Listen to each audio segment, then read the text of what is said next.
Excuse me. Good day, friends. Brother Roy with you. So, one second. I'm just going to open some windows here. Some natural light going.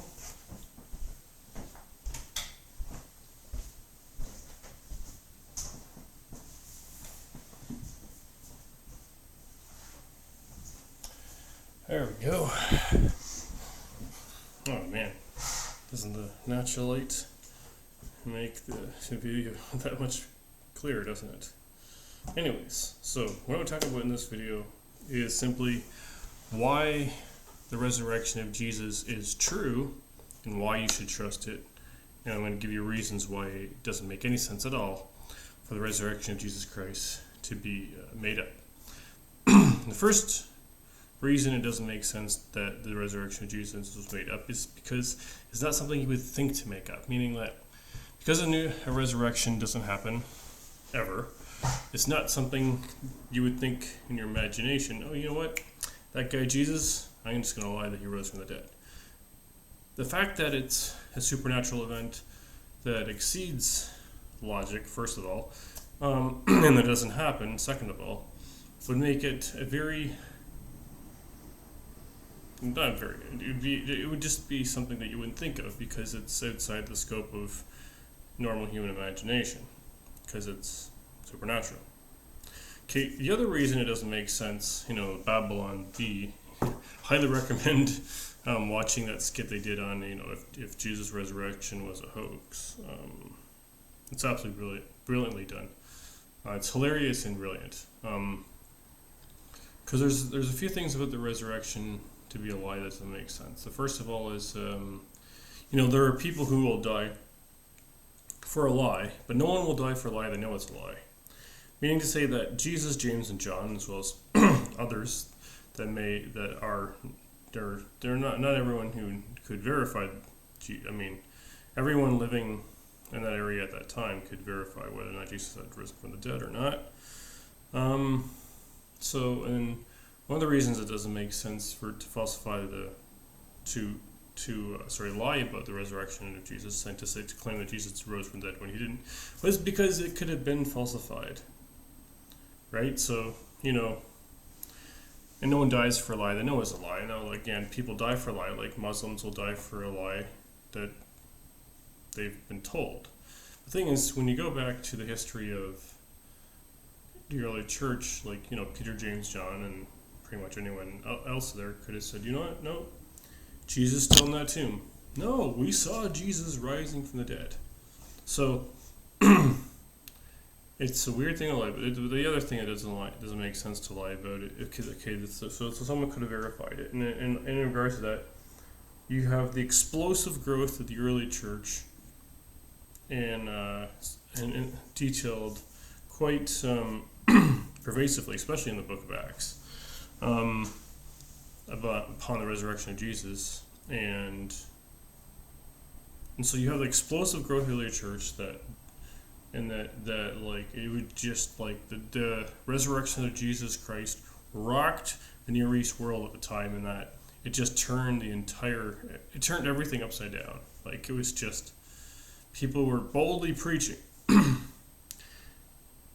Now, in regards to the growth of the explosive growth of the early church too, you also have radical change.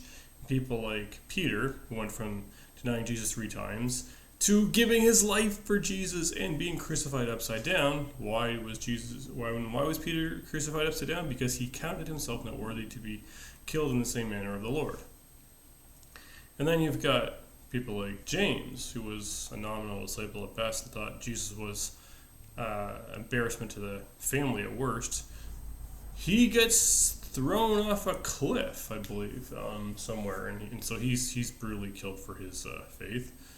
And then you've got people like Paul, who went around, arresting and throwing people in prison, and he was holding the coats of the people who had stoned Stephen to death. And all of a sudden, he becomes a radically transformed Christian, an apostle, church planter, and he as far as we know, he dies in a Roman prison. Not exactly a great way to go, right? So, so you've got, so yeah, you've got. So the few things that make sense. One, so first of all, again, it's not something that the human imagination would think to make up because it doesn't happen. So it's beyond human imagination. So it doesn't really make sense as something for someone to lie about.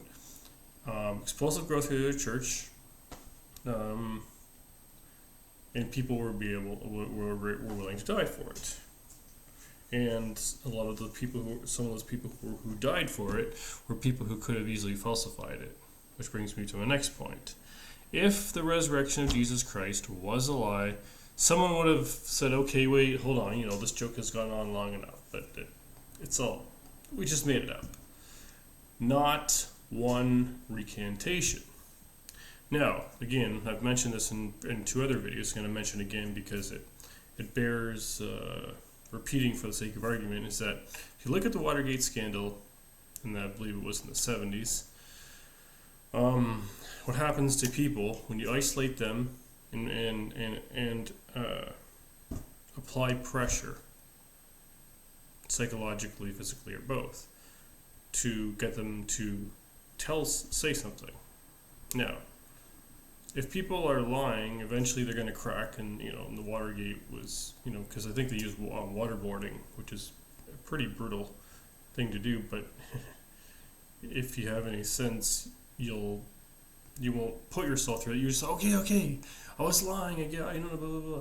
You start telling the truth. The thing is, when you look at the early church, you don't see that. In fact, they were willing to endure any crazy kind of persecution, torture, or death, and stick to their guns in that Jesus had in fact risen from the dead. If Jesus hasn't risen from the dead, you would have had the same thing in the New Testament that you had with the Watergate scandal. Oh, okay, it was a joke, it was just made up, it's some funny story, and that's it. It's actually more believable that Jesus' disciples stole the body than it would be to make up the resurrection fable. And Jesus, by his disciples stealing the body, is extremely illogical. First of all, they all fled.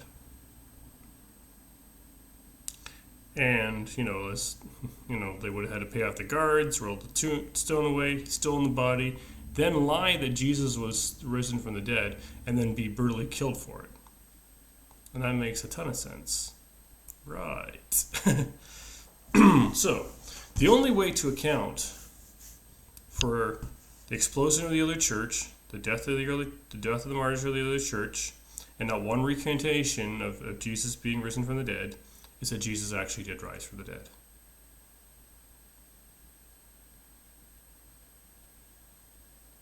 There's no other explanation, folks. There's no other explanation.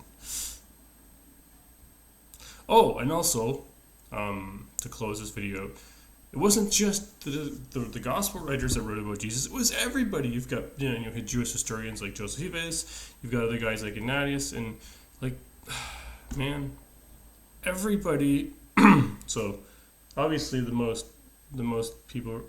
biggest sources outside of Christianity or the Gospels writing about Jesus would have been Jewish historians. Probably some Romans wrote about it too, I'm sure. I mean, there's over 100 early sources that testify to the fact that Jesus was a real guy in history. Now, if you want to deny that, then you're just being willfully historically ignorant, and that's your choice. But to deny that Jesus lived is monumentally ignorant. And to actually deny the resurrection of Jesus is equally, Jesus' resurrection is just as historically attested outside of Gospels too. I can't remember who it was, but there was a non-Christian historian who said, and he appeared after the third day, quote, restored to life. That wasn't the gospel writers. I can't remember who it was, but it's and it was someone else who said that. I believe it may have been Josephus. So yeah, Jesus rose from the dead. Simple as that. It's the only logical possible explanation. Peace out. Brother Rob.